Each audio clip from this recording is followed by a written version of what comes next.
All right. So like I said, today is for clinicians, parents, caregivers, because it's something that we all have to do at some point in our lives. For parents, you have to, whether you have a typically developing child or not. For clinicians, especially when you're in the field today, you're working with individuals with ASD or intellectual disabilities, this is something you're going to have to support with. So no matter what your role, today we're going to focus on a few things. And so I want you to ask yourself, is toilet training a priority for you? Is your child or client that you're working with still in diapers and pull-ups and they shouldn't be? Have you attempted to toilet train in the past without success or not attempted at all for whatever reason? And are you a clinician looking to hear a new take on toilet training? If you answered yes to any of those questions, I'm a bit delayed here. Give me a second. There we go. If you answered yes to any of those questions, you're in the right place because toilet training is a critical step towards personal independence. It's what's going to get that child or your child to access the community, and it's going to have a direct impact on the quality of life for both the individual, the caregiver, and those that are around that child. And for those with ASD, toilet training is challenging, and we know that most often it occurs at a later stage in life. So in order to be successful, in order to help the children that we work with or the children that are our own, we have to understand the skills that are required for toilet training and how to successfully and easily break those skills down so we can teach and create a plan that is not only relevant to the child, but starts with easiest methods first that are necessary for success. Because this is our job, and it's our job to know and understand what's needed for successful toilet training without making things too complicated and always keeping in mind how this translates into other settings. We shouldn't aim to make things too complicated, which is something we all tend to do sometimes. And sometimes I find it's just a general lack of understanding of just what are the critical skills and how you break that down. So by the end of today, I hope that you'll find the confidence in starting simple approaches first because you've gained a better understanding of the main variables needed for successful toilet training and the tools to individualize if trying the simplest approach first doesn't work. So let's review our objectives for today quickly to keep us on track. Understand why it's difficult for individuals with autism to become toilet trained at a typical age. You'll have a brief overview of the history of toilet training, learn how to make the individual a willing participant in this process, understand the most critical components of effective toilet training at any age, and then last, learn strategies so that you have the tools to create an individualized plan. But first, I want to set some expectations here because the purpose of this webinar today is not to do this deep dive in an intensive literature review or hear common references to research. I know I've got clinicians on the call. I'm happy to connect with you after, but I want this to apply to everybody. And I want everybody to focus on the content and be able to understand and apply those things. You're not going to receive an approach that seems like a quick solution because that just doesn't exist. There are some alternatives that are going to expedite things, and we'll talk about those things, but there's no quick fix or magic solution to toilet training. You're not going to hear unique strategies for teens or young adults, and we're not going to talk about bowel movement training, nighttime toilet training, or wiping techniques. And the reason for that is number one, time. Effective toilet training and developing programs takes time and patience. And it also may require a reduction in problem behavior or teaching of prerequisite skills before you can even begin. So things like bowel movement training, nighttime toilet training, those are more difficult skills and require a slightly difficult skill set. And so those things tend to come a little bit later and often require some additional consultation. The other thing is strategy. Strategies for effective toilet training and the critical components of effective toilet training are similar for children, teens, and young adults. So what you'll find is that you'll get some foundational principles and tools, and the only difference is how you apply them, whether it's the language that you use or how you do things, but the general strategies, the foundation should be the same. The plans need to be individualized. You'll learn that at some point, you may need to individualize the plan to increase your progress. So if you're not making the progress that you want to see, some of these standard approaches or these scripted protocols are not going to work for your child or your client because you've got to do something differently that is meaningful to them. And last is consistency. Like any intervention, consistency is key. And there's always going to be challenges along the way. There's going to be growth, and then there's going to be setbacks, whether your kid is typically developing or has a developmental disability. This is always going to be the case. So let's start with what we know.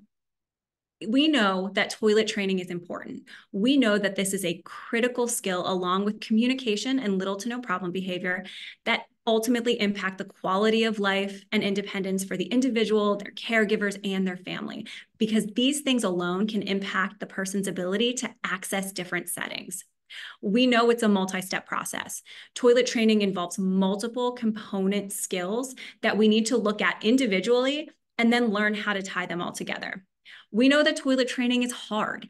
Even for typically developing kids, toilet training can be hard and it can be stressful, not only for the child, but for the parent, the caregiver, the therapist. And this is going to impact your success. And we also know that you need teamwork because at some point, what you're doing at home or what the school is doing or what the clinic is doing has to translate into other settings. And you must think about what this really is going to look like as you start building your plan and implementing your plan. And you may not have achieved that yet. And I want to talk through just some barriers to success. And these are not necessarily, these may be things that you've encountered or things that you might be thinking. And I hope to go through these barriers throughout this presentation and learn that these may not need to be the case for you. So one barrier is thinking that you're starting too late or thinking that you're starting too early. Starting too late can absolutely impact success and outcome because you've just got a longer period of time where the child hasn't accessed those learning opportunities. You should never think that the child is too early. I will talk through some things that you can do now if you've got a child that is 18 months or even can sit up on their own that can start prep them for toilet training. Maybe you don't have enough understanding of the critical components for effective toilet training and how to break those skills down. You might have a child or a client that has too many problem behaviors that weren't addressed first. They were bypassed because we focused on toilet training. This can include bathroom avoidance behavior. The plan wasn't individualized when the child needed it. No one was experiencing success, so you got frustrated and gave up too soon. You prioritized the wrong skills or included more complex parts of toilet training too soon that didn't need to be included, or you lacked a degree of consistency. If you've encountered any of those barriers or don't even know where to start, my goal today is going to be to provide you with the tools you need to create an individualized, easy, and effective toilet training plan that can be used with your child or client at any age and experience success. So while I said I wasn't going to do a deep dive into research, there are a few really critical things that I want to highlight because I think it really gives you some context to the training and why the training was designed the way it was. So what we know based on research is toilet training is one of the most frequently researched self-help skills. But what's crazy is we are currently relying on methods from over 50 years ago. And these methods rely on these short, intensive intervention periods paired with direct therapeutic supports, which at this day and age, at this time, it seemed almost impossible to replicate and maintain. There was a study done by Mary Lynch-Barbera, who's a wonderful behavior analyst. She surveyed 208 individuals aged 20 to 21. 90% of them had a primary diagnosis of autism. That survey found that 49% of those individuals were not yet toilet trained. An average onset of toilet training for individuals with autism and the amount of time it takes to actually become toilet trained is 1.5 years to be toilet trained and 2 years to be bowel movement trained. But there was this breakthrough. And that is where I hope to bring you guys some hope and some better understanding today. There was a study done in 2020 in a behavior analytic journal that took a lot of these dated procedures and created an environment rich with reinforcement and created an engaging experience for the child. And they were able to replicate similar results. So as we get into this, the first thing we want to think about, or the first thing that we need to understand is what is success. And success may be different for each child, but like anything, child development, you need a starting place or a comparison. So I want to give you a few baselines to get started. So appropriate urinations include any amount of urine in the toilet, while no amount of urine is in the underwear. So if you can think about it like that and break it down into really simple terms, if we're talking about what is an appropriate urination, no matter the amount, it goes in the toilet. No amount is in the underwear. By age 3, the child is having no more than 4 accidents per week. the child or individual is a willing participant in the process, meaning there is no bathroom avoidance, no difficulty with transitions, no issues with sitting on the potty for long periods of time or standing at the toilet for long periods of time.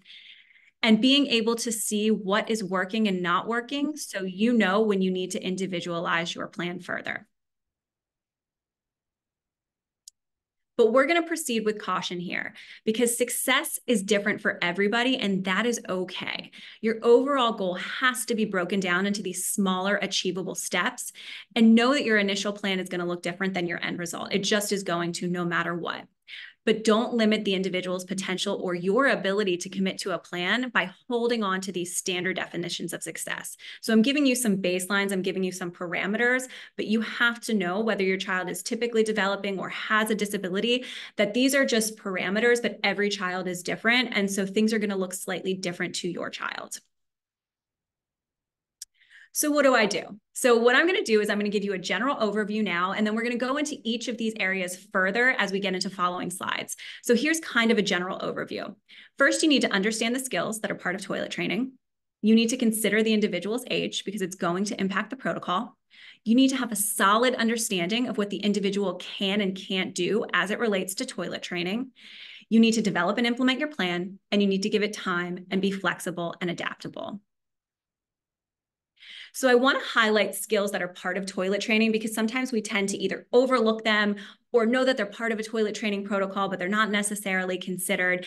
But these are really important things that I do strongly feel and know can impact the overall success of toilet training.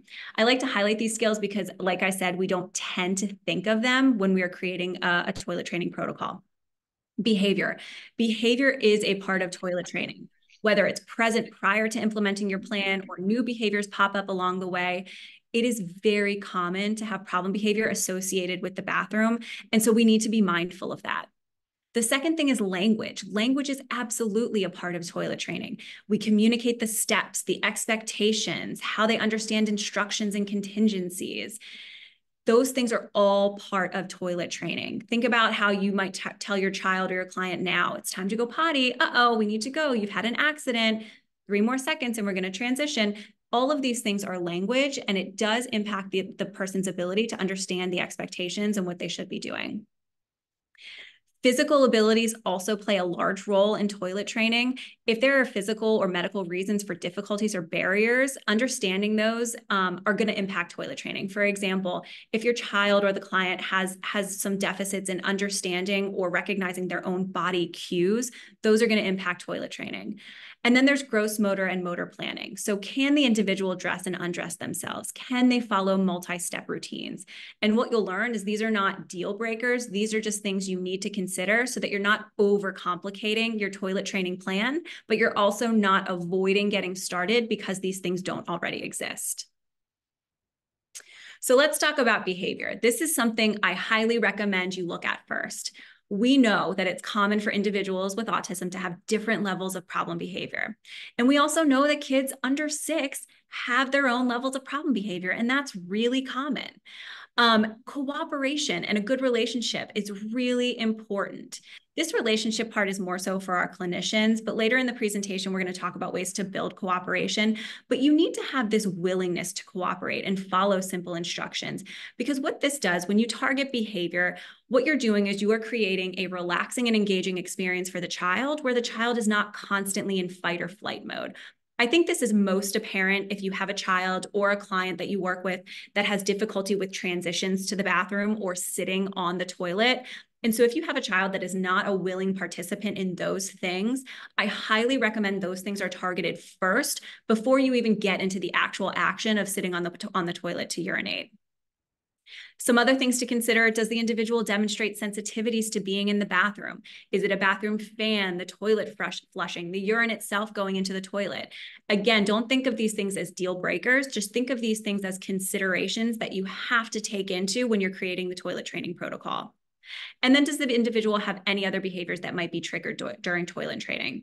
So if you've got a child that is very sensitive to touch, which is a big part of toilet training or assistance, you're going to have to figure out ways that you're going to navigate that, because that does tend to happen early on in toilet training. And so those things would need to be addressed. And they may be addressed separately, entirely separately from anything that is related to the toilet training protocol or even being in the bathroom, or they may be targeted as part of your transition to the bathroom. The next thing is language. And I think we all tend to, whether we're parents, practitioners, parents of individuals with special needs, we tend to give too much language. And I think that, especially as parents, you can kind of see your kids kind of shut down when you know, or they know, that you're giving them too much language. And this is really critical, but we have to be mindful of this. Receptive skills are often used with toilet training, especially initial phases, regardless of age. So you're giving it instructions, you're expecting them to understand wet versus dry, you're expecting them to understand you wet pee in the potty matches them actually going pee in the potty. So you have to know the language level of the individual in combination with their age, because that's going to help you identify the phrases that you're going to use, not only the content, but the words that you're going to use. So for younger children, you might use the word potty, versus an older individual, you're going to use the word toilet. Expressive skills are really complicated, but they are important for toilet training. So being able to label when they're wet, requesting the bathroom independently. Do you have opportunities for discrimination training? So if you do have an individual that has higher language abilities, you might have the opportunity to build on some parallel programs of teaching discrimination of wet versus dry, which can happen at the same time as your toilet training protocol. I'm not going to speak too much on this section of the physical, but I have to highlight this as a consideration. And my recommendation is, if you are unsure or there's any underlying medical condition, that you seek consultation from the individual's medical provider first. By this, I mean, your child or your client might have certain medical conditions that can impact somebody's ability to have an increased water intake, which sometimes is common with toilet training.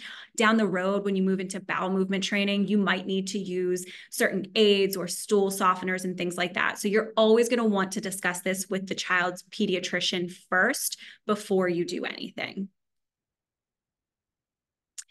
And then we've got gross motor planning. And this is where I think we all get stuck with making expectations, just like language gets stuck with making expectations too high in the beginning.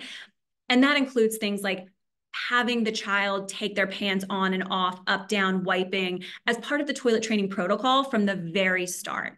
So things to consider here would be, can the individual independently dress or undress themselves?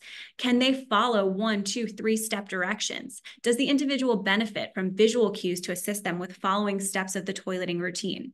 So while you consider these things, it's going to help you create an initial plan that is relevant to the child while limiting these high expectations, so that you're ultimately going to improve outcomes right away. A really good example here would be, if the individual doesn't have any bathroom avoidance, has no problem behavior around the bathroom, is a willing participant to go into the bathroom and a willing participant to sit on the potty, but they can't physically take their pants on and off without your support and a lot of extra time, just don't include that. Transition them to the bathroom. You take their pants off for them, sit them on the potty. When they're done, you put their pants back on. That can come at a later step. Age is also another consideration. And I want to say this, not because age should be a consideration of when you start or when you don't start, but this ties into anything that you do with the toilet training protocol. Age is going to impact the language that you're going to use. Age is going to impact the words that you say. So for example, parents might want to call private parts certain things, and clinicians should be on board and respect what the parents are asking for. And you want to make sure you're using the same language when you're labeling things, whether it's items in the bathroom or the individual's private parts. You want to be using the same consistent language. The other thing is taking into consideration 12 to 18 months is not too young. Building a routine does not require a full toilet training plan. Personally, when my kids hit probably 12 months, I had them sit on the toilet right before they got in the bath. for about 10 seconds as part of their bath time routine. My oldest child was a completely willing participant. He was very quick to get toilet trained. My youngest child has tons of fears sitting on the potty. He's 3 and he's still not toilet trained yet. We're still working on it. So every kid is different, but building this as part of the routine is incredibly helpful because it just creates another experience where you're exposing your child. Waiting can be more difficult, but if you did wait, it's not too late. It might be harder, but it's not too late.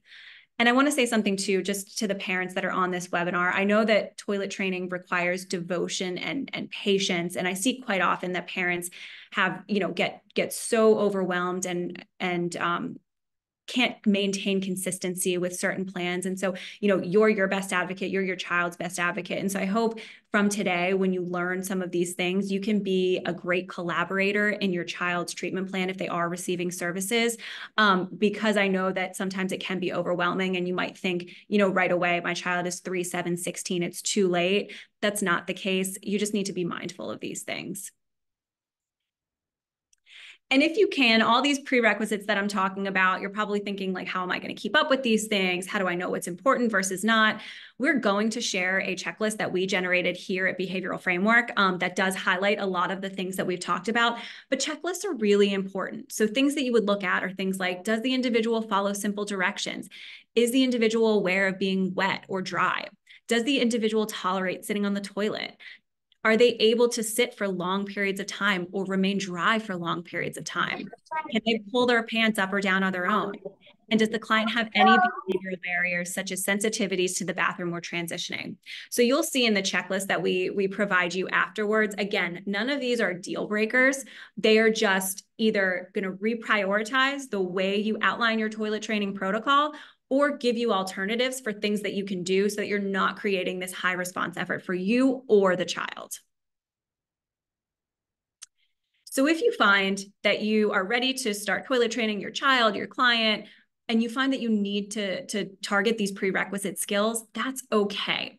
Even if you don't know where to start, you don't want to use a checklist, a few things I think early on you can focus on are following simple directions, following instructions to transition, sitting for up to 3 minutes at a time. If they're not willing to do this on the potty, perhaps put a chair outside the bathroom or have a chair in a separate space that's close to the bathroom. Then you get to the tolerance of sitting on the toilet, but most importantly, creating a relaxing and reinforcement-rich environment. If your child or the client is in fight or flight mode the entire time, you're not going to make progress and you're going to spend your time managing problem behavior. So if you could put the most effort into targeting these prerequisite skills, I do think you're going to see greater outcomes long-term. And I've mentioned the word tolerance a lot, so I want to talk a little bit more about tolerance because tolerance is hard, especially at a young age. And what I mean by tolerance is it's one's ability to cooperate with non-preferred items, activities, events.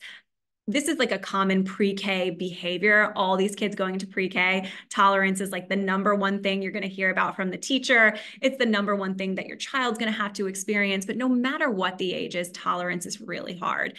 It's an important step that often gets missed. And this is why creating that relaxed and engaging environment for the individual is going to help with these tolerance issues. So spending time just working on transitions to the bathroom, like I said, building in brief times just to sit on the toilet without any expectations to do something else, and perhaps having it be out of context. So you may not trigger some of these aversive behaviors because they are assuming it's part of the routine. Making sure you have cooperative transitions before you begin the toilet training process, and then using reinforcement to promote these desired behaviors around transitions, sitting and refraining from problem behavior. So I've said reinforcement rich a lot, and that's because it is critical. But what does that mean? I want to talk through that here because this is how we're going to gain cooperation with the toilet training process. And when I say true reinforcers, I mean, when it really comes down to it, is what you're asking the individual to do really worth whatever you think is the reinforcer? So understanding reinforcement is something that clinicians do often. It's something that I think parents are just naturally good at. You know what your child likes and doesn't like. The issue then becomes when you put these high expectations around those items, they tend to lose their value. And so it might be helpful working with a clinician and identifying what items you can use as reinforcers for toilet training. because that's going to be critical. But no matter your role, having these true reinforcers and the effective use of reinforcers is critical to any part of the toilet training intervention. So you should have reinforcers just for toilet training. You should have edible and tangible items. I'm a parent. I know some parents are not okay with candy or fruit snacks or whatever it may be. There's a lot of amazing alternatives that are similar to candy. I will say, having my own kids, toilet training was at its best when they had small, edible, fun items in the bathroom. They didn't get it any other time. It ended the moment toilet training was over, but it really did help build their motivation. And so I think having small edible items are great because they're small, they go away, you don't have to take them back. And then these larger tangible items that they get for the successful urinations or remaining dry. So putting it all together, I want to start tying these initial steps all together. So we've talked about a lot of things and considerations, but what does that actually look like in a toilet training plan? So number one, you're targeting your prerequisite skills. If you aren't sure, you're going to use a checklist. Number two, you're going to identify your reinforcers and save them. Put them to the side. Don't use them for anything else. The next thing, we're going to get into this a bit more, put your child in underwear. This is a new point in this webinar. I want to emphasize it as much as I can. And you'll hear in a little bit how you can modify your toilet training protocol so you're not bound to your home while you're toilet training. But while you are committing time to toilet training, put your child in underwear. This was identified in the recent study that I referenced, and this was the first to vary from these intensive methods. Putting your child in underwear is going to improve your success. Find opportunities to reinforce your child for being dry by doing dry checks. We'll get into this again a little bit more, but they should also be reinforced for when they're dry. Dry checks should happen right before the transition to the bathroom. So as we get into subsequent slides and we totally build this out, you'll see that dry checks are included as part of the protocol. And this will happen right before you transition to the child to the bathroom. You're going to check their underwear. And if they're dry, they're going to get praise. They might get a quick edible item or 10 seconds of access to a toy item. But that point is also important to build their understanding of wet versus dry. We should reinforce them with holding. They may not urinate in the toilet, and so their reinforcer is not going to be as big. But if you're not doing dry checks now, that's something that is incredibly important. I think it's a really easy place to start. Building into your routine is checking and seeing when your child is dry or the client is dry and reinforcing that. And the last thing, and this was also identified in one of the newer studies, and it makes complete sense when you say it out loud, prompt the child to request before they go to the bathroom. Keep it simple. If you have concerns, just use a visual and guide their hand to touch it. But you want this to be contingent on them because ultimately your goal is independence with toileting. And so if you think about any skill, if it is constantly them relying on your cue to transition and you don't slowly build in this natural request, they're not going to get anywhere because they're going to be reliant on your prompt, the timer, to ask to be able to go to the bathroom. And so building in this natural request, even though it's not them on their own yet, they're not independent yet, prompting them to say, bathroom, I need the bathroom, I need to pee right before they transition is going to build your success. So what do you look for? You're going to look for appropriate urinations. So that means anytime the individual successfully urinates any amount in the toilet, dry equals no amount of urination in the underwear. And then accidents are any amount of urination in the underwear. So when I say keep it simple, I like to use these parameters because they're incredibly clear. And it doesn't leave this variability of there's a little bit of pee in the underwear, but it wasn't really that much. So let's reinforce this. It can become very confusing to a child, especially in the initial phases of toilet training. So keep it incredibly black and white. Urinating in the toilet, that's appropriate. Dry means no amount of urination in the underwear. Accidents mean any amount of urination in the underwear. So how do you reinforce? As you build out a toilet training protocol, you'll have time intervals where the child is taken to the bathroom at certain times, and we'll get into those intervals in a bit. But right as the interval ends, you're going to do a dry check. If the individual is dry, you're going to provide praise. You're dry, nice job, you're holding your pee. And then it's 10 seconds or less of access to a toy or leisure item or a small edible item. Sometimes tickles might be enough, a hug, the social praise is totally sufficient here if your child likes the social praise. If the individual has an appropriate urination in the toilet, this is where you have a huge party. It's lots of praise. It's longer access to toy and leisure items, and maybe a larger edible item. And then if an accident occurs, you're just going to remain neutral. You're going to provide age-appropriate and developmentally appropriate feedback. Your underwear are wet or uh-oh, wet, with some options. You're immediately going to have them go to the bathroom and sit on the potty, or you may leave them in their underwear until the interval is over.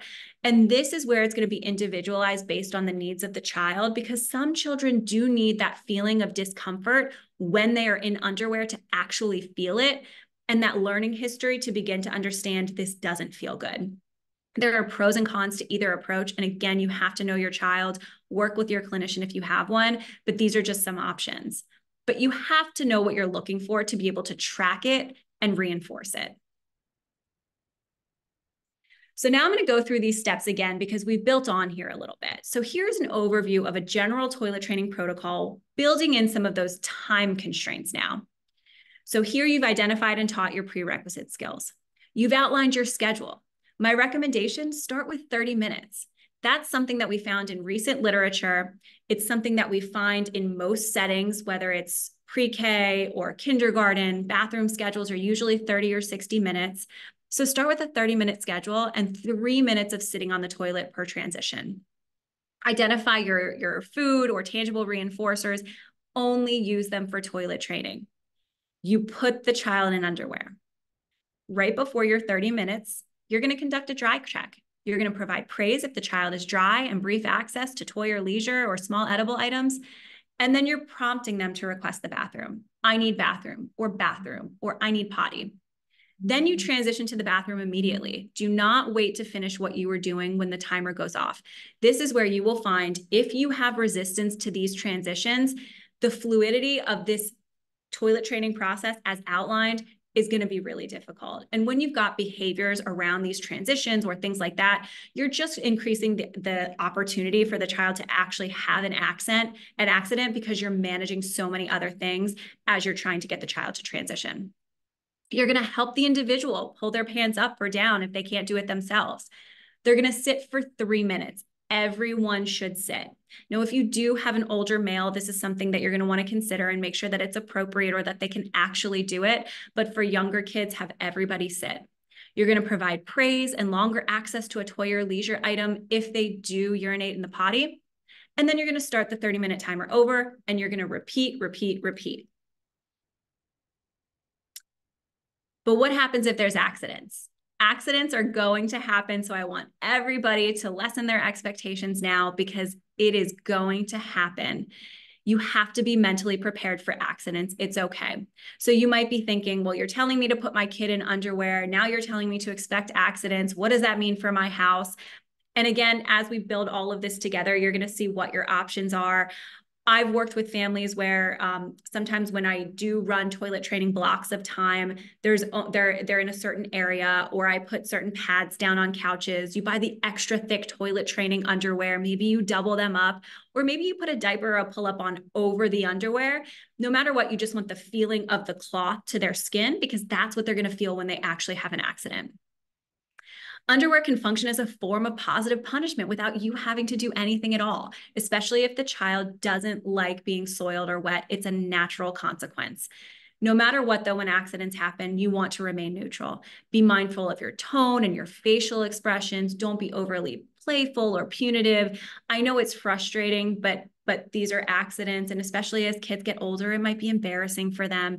And so the best approach is remain neutral, be mindful of your tone, your facial expressions. You're going to label what happened. You're wet, pee goes in the potty, or your underwear wet, pee goes in the toilet. If you can wait until the 30-minute interval is over, the child may stay in their soiled underwear again, so they start to pick up on this contingency of my underwear is wet, this is not comfortable. If you don't want to take that approach, if you don't like the child or client remaining in soiled underwear, you're going to transition them to the bathroom right away where they would sit on the toilet, and then they would assist in getting new underwear and putting on their clothes. But I want to plan for real life now. Because again, you're probably thinking, my child's in underwear or the client's in underwear. I've got to do a 30-minute interval. This is really important to highlight because you don't have to be stuck in your house. What I recommend you do is just determine a block of time during the day for toilet training. Give yourself at least 3 consistent hours you can be in the home each day during this process. If it can be longer, great. If your child receives in-home ABA services, this is a great opportunity to start the toilet training process. During your time block, change the individual into underwear. So this is your designated time. You can know that it's going to come to an end and they'll go back to pull-ups, but you can change them into underwear and then change them back into their pull-up or adult diaper or regular diaper when that block is over.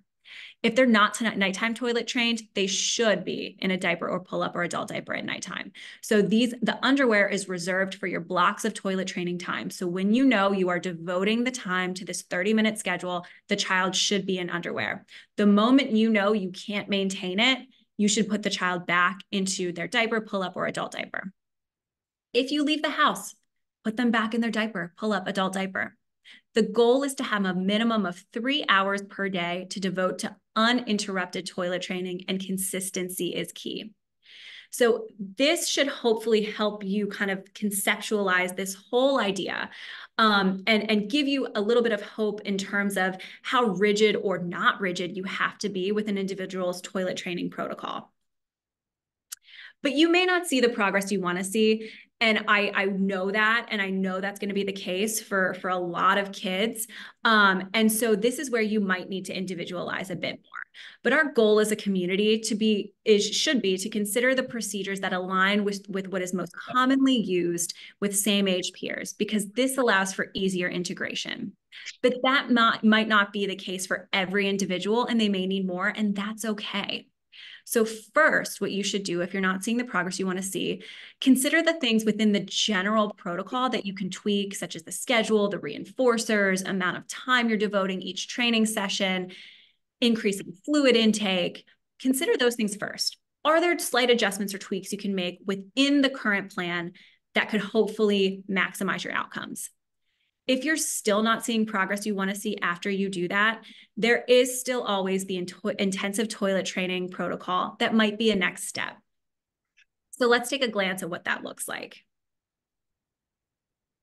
Intensive toilet training is called that because it is absolutely intensive. This typically requires following a standard set of very dense procedures like increasing fluid intake, frequent trips to the bathroom. Here again, underwear is critical, but here the difference is you need to devote 2 to 3 full days to implement this protocol. Intervals are much more intensive. You're 15 minutes on, 15 minutes off. Requires a variety of reinforcers that can be rotated and withheld because you're running this protocol for a longer period of time. The individual should still have the prerequisite skills targeted first, because again, this is a more intensive plan. So it's even more important that these skills are targeted first. The adult has to have the time and resources to devote to this. So if you say you're going to do it and you only do it half a day and then you do it half a day the next day, you're not doing intensive toilet training. The individual school or daycare has to be able to carry over the intensive schedule, because the child may not be fully toilet trained at 2 to 3 days, although that is the goal with the intensive toilet training. There's going to be some transition period. And so you need to make sure that whatever other setting that child accesses, they're able to carry it over to some degree.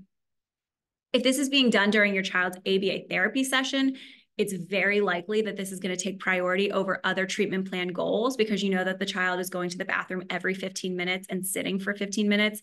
So it is going to be harder to run other treatment plan goals. Consistency is still key here. So if you can't devote this time and energy and resources, I would not recommend considering intensive toilet training. And management of accidents should be exactly the same. The individual should, at this point, probably stay in their soiled underwear, because the intervals are shorter and because you want the learning to happen quicker. So if you're comfortable with it, if the child can handle it, having them stay in their underwear if they have an accident up until that 15-minute interval runs out is going to maximize your outcomes here. But reinforcement is the same. You're going to praise with smaller items for remaining dry, and then larger, bigger parties for when the child actually goes potty in the toilet. So how do you know if this is working? You don't need to be a master at data collection, but you do need to track something, because we know as behavior analysts, if there's clinicians on this webinar, data collection is critical to toilet training. It should drive your decision-making, especially if you're a clinician, but you have to keep it simple. Just track the number of times the individual appropriately urinates versus has an accident. Hopefully by now, you know, with simple definitions, it should be easy to track. If you're a parent or a caregiver, put a piece of paper in every bathroom. Take a piece of tape, put it on the counter, put it on the wall, put it on your fridge so that you can easily track. Older individuals can and should be part of the process. You can have them fill out their own chart. General rule for how I know something is working is when you have 3 consecutive days without accidents, that can be your cue that you're making progress and you can move on. Always consult with your child's ABA therapist for support and guidance, and clinicians can create a more detailed graph of these percentages of successful urinations or accidents per day if you do have an in-home ABA therapy provider. So when you're ready to move on, hopefully quickly your child has gone 3 consecutive days without accidents, so now what? Again, my key phrase here is try not to overcomplicate it. Start by doing a 90-minute probe. If that works, keep going. If it doesn't, adjust your schedule. 90 minutes is too long. Let's start with 60, work backwards. If that doesn't work, like I said, start smaller. You could try increasing your 30-minute interval by 5 minutes if you're not confident that your child can remain dry or the client can remain dry. Stick with the number 3. Keep it simple. 3 appropriate urinations or no accidents. Increase your interval by 5 minutes each time. This can happen all in the same day, so you can move throughout this process quickly. We tend to start with this small systematic approach first, but give the individual some credit for their hard work. Sometimes it's really, really nice for both the child and the parent or the caregiver or the clinician to start with one of these higher probes and see if they can do it and then work backwards. Because why would you need to start with something smaller if the child is able to do this on their own at these higher intervals? So now I want to look at, to tie this up, the rest of the presentation, I'm going to go through 3 different sample protocols contingent on a child's age. So here's a sample protocol for a 24-month-old. So 24 months is still young, but it can be done, or you can at least expose the child to toilet training. This is going to look slightly different as you're kind of prepping the child for toilet training. You're going to see there's not a true protocol here, but you're finding naturally occurring opportunities for the child to sit on the potty and start creating a positive interaction with the bathroom while tackling some prerequisite skills. So here, prerequisite skills would be desensitization, positive pairing to teach the child to cooperate with transitions. The schedule would be that the adult uses their own timer or follows daily routines for naturally occurring opportunities. So for example, when the child wakes up in the morning, before or after their nap time, before bath. And the sit time is brief here, just 10 seconds. Younger kids, sometimes the visual 10-second finger countdown is super helpful so that they know how long they have to do something for. For communication, saying potty, keeping it simple, keeping it to 1 to 2 word phrases, or even having a picture outside the bathroom door where they're touching it with you, potty, and then you take them into the bathroom. The child absolutely can remain in a diaper here. You're still going to use reinforcers for compliance or cooperation with some of these simple things that you're including. There's going to be no expectations for the child to pull their pants up or down. You're going to change their diaper as you normally would, and no feedback when the diaper is wet because they're still in a diaper. So it's absolutely normal for them to still urinate in their diaper, have bowel movements in their diaper. Again, here you're just finding naturally occurring opportunities to build exposure. Here's a sample protocol for a 4-year-old. So prerequisites, the child demonstrates problem behavior with transitions to the bathroom. So that adult focused on that first. The schedule, we start with the general 30 minutes off, 3 minutes of sitting, changed into a pull-up after daily 6-hour ABA therapy sessions. For communication, the child uses PECS to communicate. So the bathroom icon is placed on the front of the child's PECS book, and the adult gently guides their hand to touch the icon before going to the bathroom while the adult says potty. When an accident happens, the adult uses neutral language. Your underwear are wet, pee goes in the potty. The child is left in their underwear if they were more than 15 minutes into the interval. So that means they're staying in their soiled underwear 15 minutes or less. Otherwise, they're given feedback and taken to the bathroom to sit, and the 30-minute interval starts over. So you can see some variation here if you're considering, do I let them stay in soiled underwear or do I change them? Reinforcement, access to toys, praise, edible items are going to be used for dry checks and appropriate urinations. These items are only used during toilet training, and they were not available at any other time. And some additional modifications for this kid, they increased fluid intake, but no expectation to pull pants up or down because they have not mastered that skill yet. And last, here's a sample protocol for an individual that's 15 years old. So for prerequisites for this individual, the individual demonstrated uncooperative behavior when given non-preferred demands, and toileting was a non-preferred demand for this individual. So they worked on a reinforcement system to improve cooperation across the board, whether it's transitions or basic tasks. The schedule for this individual was the same. We started with 30 minutes off, 3 minutes of sitting. For communication, the individual had vocal language and strong vocal imitation skills. So at the end of the 30-minute interval, the adult would say, "I need to pee," and the child would imitate, "I need to pee." If they didn't imitate, though, within 3 seconds, they were just taken to the bathroom. So you keep with the consistency and flow of the routine and don't increase the likelihood for accidents. When accidents happen, neutral language. Your underwear are wet, you pee in the toilet. The individual was left in their underwear until the interval ended, and they were responsible for changing their clothes in the bathroom when the interval was over because they had the ability to do so. For reinforcement, access to leisure items, praise, edible items were used for dry checks and appropriate urinations. These items were used only during toilet training. And some additional modifications for this individual, there was increased fluid intake. There was the expectation to pull pants up and down because they could do it and have been doing it for a long time without teaching. There was a chart in the bathroom where the individual colored in a box each time they were dry or appropriately urinated in the toilet. They had self-initiations, and they were given the same amount of reinforcement as appropriate urinations, whether they went on their own or went contingent on following a 30-minute interval. So what can you do right now? You might feel overwhelmed, unsure of where to start, whether your child is 2 or 22, but here are some really simple ways that allow you to be comfortable with the toilet training process. Change frequently. So change diapers or pull-ups frequently if the individual is still in diapers or pull-ups. Don't let them become used to and comfortable with this feeling of being soiled or wet. Like we talked about, find naturally occurring opportunities, morning, midday, before bed. If you can only do one, just do one and stick with it and be consistent with it. Have reinforcers ready to go. You might get lucky, especially if it's a transition to sitting on the potty right before a child is getting into the bath or the shower. Sometimes you create just like this scenario where the child is likely going to urinate in the toilet because the water is running, the bathroom is warm. Have reinforcers ready. And if you don't worry about it, but make sure you give the highest level of social praise, hugs, high fives, whatever you can do to reinforce the appropriate urination. And last, ask for help, whether it's your child's medical provider, school team, ABA therapist. If you're a clinician and need support, talk to colleagues. We aren't out there alone. We're not isolated.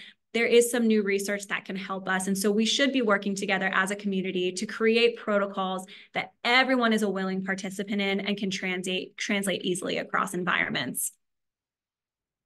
So our key takeaways here are that effective toilet training does not need to take more than a year, but seek consultation from a professional if this does apply to you. It's never too late, and you can see now that it's never too early with a few expectations. Toilet training takes time, patience, and planning. Advice from friends or social media groups can help, but it can also hurt. I think we all know the reasons why. Every child is different, and if you know the basic components, you'll be better suited to navigate all of the information we get at any given moment. Try one plan and give it time. Follow the guidance for making these changes when needed. If you're not seeing any change in a day or 2 days, remember that learning takes time. So remain consistent and know when you have the cutoff of determining, okay, now I need to try something different. Please remember we've covered very, very general components of appropriately urinating in the toilet. Plans that work for typically developing children can work for individuals with ASD and special needs. Some individuals will need more modifications or a more individualized plan, and always start with the simplest and less complicated approach first. Give it time, review your data, and make adjustments when you need to. So that concludes our training today. We ended with 10 minutes left. We will be sending you some resources after this webinar. Those resources include a toilet training checklist, as well as a resource guide that just provides a general overview of this PowerPoint so that you have the information readily available. If you have to run, I totally get it. Please feel free to jump off. But with the last 9 minutes or so that we have, I'm going to go through the chat box and just see if there's any questions that have not been answered. Oh, I like this one. What if your child doesn't like praise? Don't give them praise. Stick with the tangible and edible items. Everybody has different preferences for reinforcement. My son, particularly, my youngest son, if I clap while he's peeing, he shuts down and he tells me to stop. So when he urinates in the toilet, I just look at him and I kind of like, I'll give him a little smile. I'll give him a thumbs up without saying anything. And as soon as he's done, I give him an M&M. That's a really good question. Just because they don't like social praise it doesn't mean you don't have a reinforcer. Let's see what else here. Oh God. What? How do you do the increments with twins? That's a really good question. My first recommendation would be, as a parent, figure out what you have the bandwidth for. If you do this at the same, you have a couple of options, not knowing your individual. So I want to say that this is just general feedback. But I would recommend probably doing just different blocks of time for each child, and maybe you do smaller amounts of time. So for example, child 1, you devote 2 hours for that child. They're in their underwear. You're running these 30-minute intervals while child 2 is still in their pull-up or diaper or adult diaper, and then you alternate. That might be the easiest approach. If you have service providers in your home, in-home ABA therapists, they can also help and probably help you run this at the same time. But to keep it simple, I would probably alternate the schedule.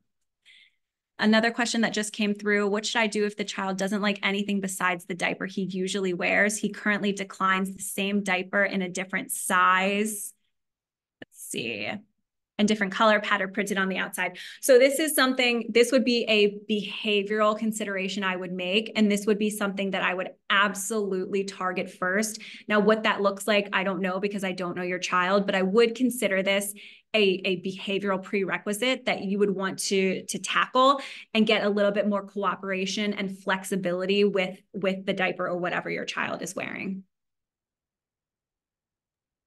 Brittany, we had a few people ask about what to do if their child doesn't mind being wet, even in regular underwear. That's a tough one. Yeah, because sometimes that is absolutely true.